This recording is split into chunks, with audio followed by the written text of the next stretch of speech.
بسم اللہ الرحمن الرحیم۔ السلام علیکم۔ خبرنامہ کے ساتھ میں ہوں عبد الرحمن، جس میں آج آپ سن سکیں گے دنیا سے آنے والی آج کی چند اہم خبریں۔ تو اس سے پہلے اگر آپ نے ہمارے چینل کو سبسکرائب نہیں کیا تو لازمی سے سبسکرائب کر لیں اور ساتھ لگے بیل آئکن کو لازمی سے آن کر لیں تاکہ ہماری اس طرح کی کوئی بھی لیٹسٹ نیوز کا نوٹیفیکیشن آپ تک جلد سے جلد پہنچ سکے۔ تو بڑھتے ہیں خبروں کو جناب اور شامل کرتے ہیں آج کی پہلی خبر کو۔ وزیر خارجہ شاہ محمود قریشی نے کہا ہے کہ پاکستان غزہ پر حملے روکنے کے لیے اسرائیل پر دباؤ ڈالنے کی غرض سے مختلف ممالک سے رابطے قائم کر رہا ہے، جو 10 مئی سے جاری ہیں۔ وزیر خارجہ وزیر اعظم عمران خان کی خصوصی ہدایت پر اہم سفارتی مشن پر ترکی پہنچے ہیں، جہاں وہ فلسطین کی تیزی سے بگڑتی ہوئی صورتحال پر دنیا کی توجہ مبذول کروائیں گے۔ ایک بیان میں شاہ محمود قریشی نے کہا کہ اگر عالمی برادری فلسطینی صورتحال پر خاموش رہی تو یہ نوحہ خوانی ہوگی۔ رپورٹ کے مطابق انہوں نے یورپی ممالک میں مسلم کمیونٹی سے مطالبہ کیا کہ وہ غزہ میں فلسطینیوں پر اسرائیل کی ظلم و ستم کو روکنے میں مدد کے لیے اپنا کردار ادا کریں۔ وزیر خارجہ نے کہا کہ فلسطین میں بمباری کے نتیجے میں بجلی کی بندش ہوئی ہے اور اشیاء ضروریات کی فراہمی بھی متاثر ہوئی ہے۔ انہوں نے کہا کہ اسرائیل اس معاملے کو مزید پیچیدہ کر رہا ہے اور تل ابیب کی جنگی طیاروں کی بمباری فلسطینیوں کو صحت کی دیکھ بھال تک رسائی سے روک رہی ہے۔ شاہ محمود قریشی نے کہا کہ رکاوٹیں پیدا کی جا رہی ہیں تاکہ فلسطینی وزیر خارجہ غزہ کی صورتحال کے بارے میں اقوام متحدہ کی جنرل اسمبلی کی اجلاس گاہ نہ کر سکیں۔ رپورٹ میں وزیر خارجہ کا یہ بیان بھی شامل تھا کہ ہم فلسطینی وزیر خارجہ کا انتظار کریں گے اور چاہتے ہیں کہ وہ ہمارے ساتھ سیشن میں شریک ہوں۔ دفتر خارجہ کے ایک بیان میں کہا گیا کہ ایک روز قبل وزیر اعظم عمران خان کی خصوصی ہدایت پر شاہ محمود قریشی ترکی کے دورے پر روانہ ہوئے تھے، جہاں وہ اپنے دورے کے اختتام پر فلسطین کی ترکی اور سوڈان کے وزیر خارجہ کے ساتھ نیو یارک روانہ ہوں گے۔ بیان میں کہا گیا کہ اپنے نیو یارک کے دورے کے دوران وزیر خارجہ مختلف سیاسی شخصیات سے اہم ملاقاتیں کریں گے اور UNGA میں مظلوم فلسطینیوں کے لیے آواز اٹھائیں گے۔ بیان میں مزید کہا گیا کہ وہ مقامی اور بین الاقوامی میڈیا کے نمائندوں سے بھی بات کریں گے اور فلسطین کی صورتحال سے متعلق پاکستان کے موقف کو ان تک پہنچائیں گے۔ شاہ محمود قریشی نے 21 مئی کو فلسطین میں جاری اسرائیلی جارحیت کے خلاف ملک بھر میں پرامن احتجاج کی کال دینے کے لیے قومی اسمبلی کے پلیٹ فارم کا استعمال کیا تھا۔ وزیر خارجہ شاہ محمود قریشی نے کہا تھا کہ پاکستان اور ترکی نے فلسطینی عوام پر صہیونی مظالم کے خلاف اقوام متحدہ میں آواز اٹھانے کا فیصلہ کیا ہے۔ انہوں نے کہا تھا کہ اقوام متحدہ کی جنرل اسمبلی کا ہنگامی اجلاس بلانے کا مطالبہ کیا جائے گا، جہاں وہ اپنے اور ان کے ترک ہم منصب فلسطین کے لیے آواز اٹھائیں گے۔ شاہ محمود قریشی نے کہا کہ پاکستان کی واضح پوزیشن ہے کہ اسرائیل کا ان فلسطینیوں سے مقابلہ نہیں کیا جانا چاہیے جو تل ابیب کے مظالم کا سامنا کر رہے ہیں۔ وزیر خارجہ کی طرف سے پیش کی جانے والی ایک قرارداد میں فلسطینی عوام کی منظم اور شفاقانہ حق تلفی، اخراج اور نسل صفائی کی شدید مذمت کی گئی ہے۔ شامل کرتے ہیں اس کے بعد اگلی خبر کو۔ اسرائیل کے فضائی حملہ میں درجنوں بچوں سمیت 200 سے زائد فلسطینی جہاں باغ اور سینکڑوں زخمی ہو چکے ہیں، جسے روکنے کے لیے اقوام متحدہ کی سلامتی کونسل کا ہنگامی اجلاس منگل کے روز متوقع ہے۔ رپورٹ کے مطابق منگل کی صبح غزہ کی ایک اور عمارت اسرائیلی فضائی حملے میں تباہ ہو گئی۔ بمباری کے خاتمے کے عالمی مطالبے کے باوجود اسرائیلی وزیر اعظم بنجمن نیتن یاہو نے گزشتہ رات کہا تھا کہ اسرائیل دہشت گردوں کے ٹھکانوں پر حملے جاری رکھے گا۔ واضح رہے کہ اسرائیل نے 10 مئی کو غزہ کی پٹی پر اپنی فضائی مہم کا آغاز کیا تھا۔ اس سے قبل اسرائیل نے مسلمانوں کے تیسرے مقدس ترین مقام مسجد اقصیٰ میں نمازیوں پر شیلنگ کی تھی اور مقبوضہ بیت المقدس یروشلم سے مسلمانوں کو بے دخل کرنے کی کوشش کی تھی، جس کے رد عمل میں غزہ پر حکومت کرنے والے تنظیم حماس نے اسرائیل پر راکٹ فائر کیے تھے۔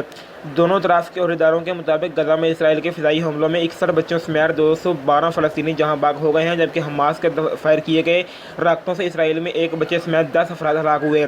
منگل کے روز ہونے والا اقوام متحدہ کی سلامتی کونسل کا اجلاس حالیہ کشیدگی کے بعد چوتھا ہوگا اور اسے اسرائیل کے اہم اتحادی امریکہ نے ایک ہفتے میں تیسری مرتبہ تشدد کو روکنے کے لیے ممکنہ قرارداد کو روکنے کے بعد طلب کیا ہے۔ امریکی صدر جو بائیڈن نے تشدد کے فوری خاتمے کے دیگر عالمی رہنماؤں اور اپنے ہی ڈیموکریٹک پارٹی کے مطالبے میں شامل ہونے سے مزاحمت کے بعد نیتن یاہو کو بتایا کہ وہ جنگ بندی کی حمایت کرتے ہیں، تاہم وہ جنگ بندی کا مطالبہ کرنے سے قاصر رہے۔ AFP کے صحافیوں کے مطابق اسرائیل کی غزہ کے گنجان بار ساحلی علاقوں میں بمباری رات بھر جاری رہی۔ اسرائیلی فوج کا کہنا تھا کہ انہوں نے غزہ میں راتوں رات 65 اہداف پر حملہ کیا، جبکہ حماس نے درجنوں راکٹ فائر کیے تھے، جن میں سے بیشتر کو ایئر ڈیفنس سسٹم نے روک لیا۔ پیر کی رات اسرائیلی حملوں نے غزہ کی واحد کورونا وائرس ٹیسٹ کرنے والی لیبارٹری کو نشانہ بنایا اور قطری ریڈ کریسنٹ کے دفتر کو نقصان پہنچایا۔ غزہ میں کورونا وائرس کے مثبت نتائج کی شرح دنیا میں سب سے زیادہ 28% ہے۔ غربت کا شکار علاقے کے ہسپتال، جو تقریباً 15 سالوں سے اسرائیل کی جانب سے پابندیوں کا سامنا کر رہے ہیں، میں مریضوں کی تعداد بہت زیادہ ہے۔ غزہ کے رہائش 20 سالہ روبا الابواس نے بتایا کہ انہوں نے آج کی رات بھی شدید بمباری کی امید ہے۔ انہوں نے کہا کہ ہمارے پاس گھر بیٹھنے کے سوا کچھ نہیں ہے، موت کسی بھی لمحے آ سکتی ہے، بمباری اندھادھند کی جا رہی ہے۔ शामिल करते हैं। उसके बाद अगली खबर को, कराची में शदीद गर्मी के दौरान मौसम ने अचानक अंगड़ाई ली और मिट्टी और गिरदो गुबार के तूफान के साथ साथ बारिश भी शुरू हो गई। शहर के मुख्तलिफ इलाकों में गिरदो गुबार और मिट्टी का शदीद तूफान आया। मलियर, गुरंगी, किमाड़ी, आई चंडीगढ़ रोड और दीगर इलाकों में मिट्टी और गिरदो गुबार का तूफान आया और कहीं हल्की बारिश भी हुई। मौसम की मामूली तब्दीली के बाद मुख्तलिफ इलाकों में बिजली भी मुनक़ता कर दी गई और शहरी घरों से बाहर निकल आए। महकमा मौसमियात के सरदार सरफराज ने बताया कि गिरद आलू तूफ़ान की वजह से जनूबी पाकिस्तान में साइक्लोन सिस्टम का असर है, जो मौसम की मकामी सूरत हाल से जम हुआ। इनका कहना था कि जब साइक्लोन सिस्टम खत्ते से नहीं जाता, इस वक्त कराची में गिरद आलू तूफ़ान दोबारा आ सकता है। सरदार सरफराज ने कहा कि शहर का दर्जा हरारत तूफ़ान के फौरी बाद 7 से 8 डिग्री गिर गया और इसकी तवक्को भी थी कि मौसम मामूल पर आएगा। ख्याल रहे कि महकमा मौसमियात ने कराची में सख्त गर्मी और खुश्क मौसम के साथ तेज़ हवाएं चलने की पेशगोई की थी। कराची समेत सिंध के मुख्तलिफ अजला भारत में टकराने वाले तूफ़ान ताउते के ज़ेर असर हैं और कराची में गर्मी शिदर 43.5 डिग्री रिकॉर्ड किया गया था। महकमा मौसमियात ने कहा था कि कराची, हैदराबाद, शहीद बेनज़ीराबाद, बदीन, मीरपुर खास, टंडू, अलहियार और ठट्टा के अजला में तेज़ हवाएँ चलेंगी। रिपोर्ट के मुताबिक महकमा मौसमियात के डायरेक्टर सरदार सरफराज ने कहा था कि ज़ेरी सिंध में भी मौसम इसी तरह रहने का इम्कान है और आंधी शुमाल की जानब बढ़ेगी। इनका कहना था कि कराची और मिट्टी में टेम्परेचर एक जैसा रहेगा। उन्होंने कहा कि सिंध में मौसम बुध को बेहतरी की जानब गमजन होकर समुद्री हवाएं तूफ़ान को रोक देंगी। महकमा मौसमियात के मुताबिक मई में सबसे ज़्यादा गर्मी 47.8 डिग्री और का रिकॉर्ड है, जो 1938 में हुई थी। गुज़िश्ता एक दहाई के दौरान 2015 में 46 डिग्री रिकॉर्ड की गई थी।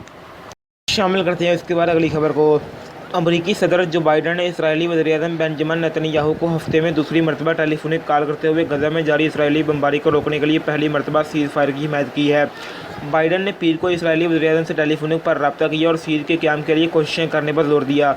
वाज़ेह है कि आलमी ताकतों और इंसानी हकूक़ की तंजीमों की जानब से जो बाइडन पर गजा में सीज़ फायर कराने के लिए दबाव मुसलसल बढ़ता जा रहा है। रिपोर्ट के मुताबिक पीर को व्हाइट हाउस से जारी बयान में जो बाइडन ने कहा कि वो सीज़ फायर की हिमायत करते हैं और इस तनाज़ा के खात्मे के लिए मिस्र समेत दीगर अफ्रीकन से बात कर रहे हैं। ताहम सीज़ फायर के मुतालबे के साथ साथ अमरीकी सदर ने अपने साबका मौक़िफ़ को दोहराते हुए हमास के मुबैना रॉकेट हमलों के खिलाफ इसराइल के अपने दिफा के हक़ की भरपूर हिमायत भी की। एक दिन कबल नेतन्याहू ने कहा था कि इसराइली फ़ौज गजा की पट्टी पर मुकम्मल ताकत के साथ कार्रवाई का सिलसिला जारी रखेंगी। गजा की पट्टी पर 10 मई से जारी इसराइली फ़िज़ाई हमलों में अब तक कम अज़ कम 212 फ़लस्तीनी शहीद हो चुके हैं, जबकि बमबारी के नतीजे में बड़े पैमाने पर होने वाली तबाही के 22,000 फ़लस्तीनी बेघर और नकल मकानी करने पर मजबूर हो गए हैं। हमास के मुताबिक ये रॉकेट हमले मकबूजा बैतुल मुक़द्दस से फ़लस्तीनियों की जबरी बेदखली और मस्जिद अक्सा पर इसराइली हमलों के जवाब में फ़ायर किए गए थे। नेतन्याहू से फ़ोन पर गुफ्तगू में बाइडन ने दोनों अफ्रीकन के मबैन तशद्दुद में कमी और मकबूजा बैतुल मुक़द्दस में अमन के क़याम के लिए जारी कोशिशों को सराहते हुए इसराइल पर मासूम शहरियों को तहफ़्फ़ुज़ यकीनी बनाने पर जोर दिया। इस तनाज़ा के आगाज़ के बाद से ही अमरीका ने इसराइल की बिला मशरूत मुकम्मल हिमायत की है। ताहम साथ साथ वो इस बात की भी यकीन दहानी कराते रहे हैं कि वो सफारती सतह पर इस तनाज़ा को हल करने की कोशिशों में मसरूफ़ हैं। ताहम अमरीका ने तीसरी और मरतबा अक़वाम मुत्तहिदा के इस बयान को रोक दिया, जिसमें गजा में बदतरीन हमलों पर इसराइल की मज़म्मत की गई और अमरीका के इस रवैये पर इसे शदीद तनकीद का सामना भी करना पड़ा। अमरीकी फ़ौज के जनरल मार्क मिली ने खदशा ज़ाहिर किया कि अगर लड़ाई का ये सिलसिला यहाँ ना रुका तो इससे बड़े पैमाने पर अदम इस्तेहकाम जन्म ले सकता है, जो गजा की पट्टी से दीगर इलाकों तक फैल सकता है। उन्होंने कहा कि मेरा तजज़िया ये है कि आप बड़े पैमाने पर अदम इस्तेहकाम का खतरा मोल ले रहे हैं और अगर लड़ाई का सिलसिला जारी रहा तो मनफी नताइज के ना ख़त्म होने वाले सिलसिले का खतरा लाहक हो जाएगा। इस वक्त तशद्दुद में कमी तमाम अफ्रीकन के लिए सबसे बेहतर है। उन्होंने कहा कि उम्मीद है कि पसे पर्दा एक फ़ैसला कुन अमल का आगाज़ होगा, लेकिन इसके लिए हमें इंतज़ार करना होगा। दूसरी जनब उर्दन के शाह अब्दुल्ला ने अक़वाम मुत्तहिदा के सेक्रेटरी जनरल अंतोनियो गुतेरेस को कॉल करके ज़ोर दिया कि आलमी बरादरी अपनी ज़िम्मेदारियों का एहसास करे और इसराइली हमलों के साथ साथ गजा में जारहियत का सिलसिला रोकने के लिए मौसर इक़दाम करे। आलमी सतह पर सीज़ फायर और जारहियत रोकने के लिए मुतालबात के बावजूद इसराइली फ़िज़ाई हमले रुकने का नाम नहीं ले रहे और मंगल को भी हमलों का सिलसिला जारी रहा। इन कार्रवाइयों के दौरान मासूम फ़लस्तीनियों को निशाना बनाने के साथ साथ गजा में बैनुल अक़वामी मीडिया के दफातरों को भी निशाना बनाया गया। शामिल करते हैं उसके बाद अगली खबर को, अफ़गान तालिबान ने तुर्की के दारुल हुकूमत इस्तांबुल में होने वाले अमन मुज़ाकरात में शिरकत पर आमादगी का इज़हार कर दिया है। तालिबान के तर्जुमान ज़बीहुल्लाह मुजाहिद ने अरब न्यूज़ को बताया कि अफ़गान हुकूमत के साथ अमन मुज़ाकरात की गरज से तालिबान इस्तांबुल कॉन्फ्रेंस में शिरकत करेंगे, ताहम मुज़ाकरात के ज़रिए अफ़गानिस्तान में मुदाखलत की राह नहीं हमवार होनी चाहिए। तर्जुमान ने कहा कि तालिबान के ख्याल में इस्तांबुल कॉन्फ्रेंस बिलाशुबा अफ़गान अवाम की ख्वाहिशात के मुताबिक मुनक्कद होनी चाहिए, ताहम मुज़ाकरात को किसी किस्म के तसल्लुत का बहाना ना बनाया जाए। तालिबान तर्जुमान ज़बीहुल्लाह मुजाहिद ने कहा कि मुज़ाकरात का हतमी दौर कतर में ही होना चाहिए, जहाँ चंद दिन पहले दोनों अफ्रीकन के दरमियान बातचीत का अमल मुतअत्तल के बाद एक मरतबा फिर बहाल हुआ था। ये अमन का एक मौका है और हम इस में शिरकत करेंगे, लेकिन अपनी शर्त की बुनियाद पर। ताहम तालिबान तर्जुमान शराइत के हवाले से तफसीलात बताने से गुरेज करते हुए कहा कि तालिबान रहनुमा शर्त पर गौर कर रहे हैं। उन्होंने तालिबान की दूसरी शर्त की तरफ इशारा करते हुए कहा कि आइंदा मुज़ाकरात में शिरकत के लिए 7,000 तालिबान कैदियों और तालिबान रहनुमाओं के नाम अक़वाम मुत्तहिदा की ब्लैक लिस्ट से हटाने का मुतालबा किया गया है।